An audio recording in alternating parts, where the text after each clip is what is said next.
Hello my YouTube family, welcome back to my channel CH classes. अभी हमने शुरू किया है बोर्ड टिप्स एंड ट्रिक्स बनाने के लिए। तो हमने सबसे पहला फर्स्ट वीडियो बनाई थी केस स्टडी कैसे सॉल्व करें, वो आई होप आप लोगों ने देख ली होगी। फिर हमने सेकंड वीडियो बनाई थी कि बोर्ड परीक्षा में हम कैसे लिखें, वो भी आप लोगों ने आई होप देख ली होगी। और हम थर्ड वीडियो देख रहे हैं कि last minute tips and tricks for any subject, या फिर बेसिकली मैं मेन बताऊंगा बिजनेस स्टडीज के लिए, क्योंकि बिजनेस स्टडीज का मैंने फुल्ली टॉपिक कवर कर चुका हूं। तो अब हम शुरू करते हैं। सबसे पहले तो हम ये शुरू करते हैं। अब ये आप लोगों के मन में आता होगा कि आज से पढ़ें, कल से पढ़ें, तो आप सबसे पहले तो ये अपने मन से बिल्कुल निकाल दें और आज से ही शुरू करें, क्योंकि बिजनेस स्टडीज आप अगर आज से भी पढ़ते हो तो फाइनली आप 90 प्लस पक्का स्कोर कर पाओगे, क्योंकि बिजनेस स्टडीज एक ऐसा सब्जेक्ट है बस और बस आप उसको रीड करिए और समझिए तो ही आपका काम खत्म हो जाएगा। तो अब हम शुरू करते हैं। सबसे पहले आपको फुल्ली कवर सिलेबस स्टूडेंट, दो टाइप के स्टूडेंट यहाँ पे मेरी वीडियो देख रहे होंगे। एक तो वो जिन्होंने पूरा सिलेबस को कंप्लीट कर चुका होगा, और एक वो बच्चे जिन्होंने अभी तक सिलेबस कंप्लीट नहीं किया होगा, और यहाँ तक कि ऐसे भी बच्चे होंगे जिन्हें सिलेबस पता ही नहीं है अभी क्या है बिजनेस स्टडीज का। तो सबसे पहले तो आप अपना सिलेबस जानिए बिजनेस स्टडीज का क्या है, फिर इस वीडियो को कंटिन्यू करिएगा। तो अब हम सबसे पहले बात करते हैं read chapter and make notes. मैं शुरुआत से ही आप लोगों को बताता चल रहा हूँ कि आप चैप्टर्स को पढ़िए और नोट्स प्रिपेयर करते जाइए। बट बाई चांस आपने मेरी बात नहीं सुनी, या आपने सोचा चलो यार अभी तो बहुत टाइम है तो आराम से नोट्स को मेक करेंगे, तो अब आप ये नहीं करिएगा। आप क्या करिए, सैंपल पेपर परचेज कर लीजिए। परचेज सैंपल पेपर कोई भी परचेज कर लीजिए, और मेरी राह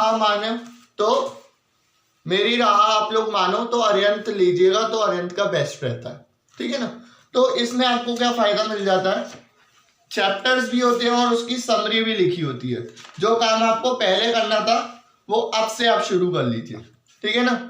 जो काम आपको पहले करना था वो अभी से शुरू कर लीजिए। आपने सैंपल पेपर ले लिया, सैंपल पेपर लेने के बाद आप ये मानिए कि आज से ही हमें काम कंप्लीट करना है, आज से ही काम शुरू करना है।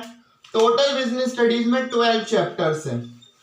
टोटल बिजनेस स्टडीज में कितने चैप्टर्स हैं? 12 चैप्टर्स हैं। अगर इंग्लिश आप पढ़ रहे हो तो उसमें भी कुछ चैप्टर्स होंगे, इकोनॉमिक्स पढ़ रहे हो तो उसमें भी कोई चैप्टर्स होंगे। तो सैंपल पेपर से आपको बहुत हेल्प हो जाएगी। तो आप क्या करिए, डेली एक एक चैप्टर कवर करिए, बस और बस एक एक चैप्टर कवर करिए। अब आप बोलो भैया कवर कैसे करना है, वो आप मुझे बताओ। तो आपको कुछ नहीं करना है, अपनी बुक को तो अब हाथ ही नहीं लगाना है।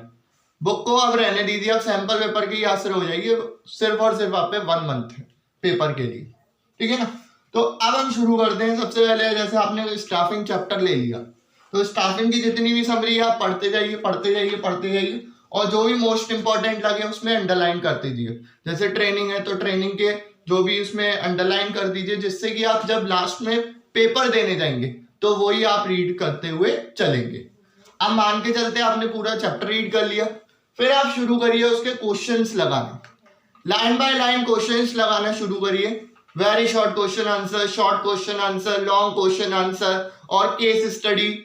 आप लाइन बाय लाइन क्वेश्चन सबको सॉल्व करते जाइए। बाई चांस कोई नहीं आता है तो उसमें स्टार मार्क लगा दीजिए। स्टार मार्क लगाने के बाद मेरे को कमेंट कर सकते हो, इंस्टा पे DM कर सकते हो, या फिर कैसे भी आप मेरे तक मैसेज को कन्वे करिए, उस पर मैं पर्सनल वीडियो लाऊंगा और पूरा टॉपिक में उसको कवर कराऊंगा। तो अब आपने ये समझ लिया कि डेली आपको एक एक चैप्टर की समरी कवर करनी है। देन उसके बाद क्या है, उसके क्वेश्चंस लगाने हैं। अगर कोई भी डाउट आता है तो आप मुझसे पूछिए, मैं आपको उसको कवर कराऊंगा। फिर बात आती है, यहाँ पे क्लियर हो गया, यहाँ पे मैंने बता दिया last minute tips and tricks for business studies और एनी सब्जेक्ट, चाहे आप क्लास 10th के हो चाहे आप क्लास 12th के हो, ये आपके लिए वेरी हेल्पफुल होगी। अब मैंने आपको ये बता दिया लास्ट मिनट टिप्स और ट्रिक्स क्या होती है। अब कई लोग मेरे से ये कर रहे थे इंस्टा पे DM कि भैया हमें तो याद ही नहीं होती बिजनेस स्टडीज, तो क्या करें, लर्न ही नहीं होती बिजनेस स्टडीज, अब क्या करें। तो अब हम शुरू करते हैं। सबसे पहले इनके भी मैंने पॉइंट्स बनाए हैं। सबसे पहली चीज, बिजनेस स्टडीज को आप रटे नहीं, उसको किसके पॉइंट्स पे समझे, बिजनेस के पॉइंट ऑफ व्यू से समझे। बिजनेस स्टडीज को बिजनेस के पॉइंट ऑफ व्यू से समझे, और उसको एग्जाम्पल्स लेके, जैसे मैं समझाता हूँ स्टाफिक, जैसे हम लोगों ने स्कूल में क्या करा, टीचर्स को रखा, रिक्रूटमेंट हो गया, तो उसको किसके बेसिस पे समझे, एग्जाम्पल्स के बेसिस पर समझे। फिर दूसरी चीज आती है, ज्यादा से ज्यादा आप चार्ट्स और डायग्राम से लर्न करें। चार्ट्स और डायग्राम जैसे ये है, जैसे हमने ये बनाया था management, levels of management, top level management, middle level management और लोअर लेवल मैनेजमेंट। और ऐसे ही अगर आप लोग एग्जाम में शो करके आओगे, बोर्ड के एग्जाम में जस्ट ऐसे ही शो करके आओगे, तो जो बोर्ड का एग्जामिनर, जो चेकर होगा, वो क्या है, आपके डायग्राम देख के ही समझ जाएगा कि इसको, जो भी स्टूडेंट है उसको अच्छे से आता है, उसको अंदर रीड करने की जरूरत ही नहीं पड़ती। अगर आपने लिख दिया top management, middle level management और लोअर लेवल मैनेजमेंट, तो वो वैसे ही समझ जाएगा कि हाँ, लेवल्स ऑफ मैनेजमेंट इनको अच्छे से आते हैं। तो अब हम दूसरी बात करते हैं, फिर आते हैं हम थर्ड पॉइंट पे। कुछ फीचर्स ऐसे होते हैं, कुछ फीचर्स बहुत ही ज्यादा इंपॉर्टेंट होते हैं, जो कि हर चीज में लग जाते हैं। किसी के भी फंक्शंस पूछे जाए, भाई फंक्शंस ऑफ प्लानिंग पूछी जाए, फंक्शंस ऑफ डायरेक्टिंग पूछी जाए, फंक्शंस ऑफ स्टाफिंग पूछा जाए, फंक्शंस ऑफ फाइनेंशियल मैनेजमेंट पूछा जाए, वो आप सब में लगा सकते हो। और सुन लो, सब में लिख सकते हो, कोई भी फंक्शंस पूछ ले तो ये सब आप लिख सकते हो। सबसे पहली चीज, गोल ओरिएंटेड प्रोसेस। भाई प्लानिंग है, गोल ओरिएंटेड प्रोसेस है, भाई गोल को अचीव करने के लिए हमने किया है। स्टाफिंग है, गोल को अचीव करने के लिए किया है। डायरेक्टिंग है, गोल को अचीव करने के लिए किया है। परवेसिव, हर जगह होता है ये, चाहे टॉप लेवल मैनेजमेंट हो, चाहे मिडिल लेवल मैनेजमेंट हो, चाहे लोअर लेवल मैनेजमेंट हो, हर जगह ये लगता है। फिर आते कंटिन्यूअस प्रोसेस। ऐसा नहीं है एक बार हो गया तो खत्म ही हो गया, उसके बाद होगा ही नहीं। अगर एक बार आपने स्टाफिंग कर ली तो ऐसा नहीं है दोबारा आप करोगे नहीं, आप कंटिन्यूअसली करोगे। रिक्रूटमेंट एक बार आपने कर लिया तो कंटिन्यूटी में करोगे, ऐसा नहीं है कि बस अब खत्म हो गया, ये नहीं, कंटिन्यूटी में चलता है। और इंटेंजिबल, इंटेंजिबल क्या होता है, जैसे फाइनेंशियल मैनेजमेंट है, इंटेंजिबल है, आप उसको छू नहीं सकते, देख नहीं सकते, वो क्या कहलाता है, इंटेंजिबल कहलाता है।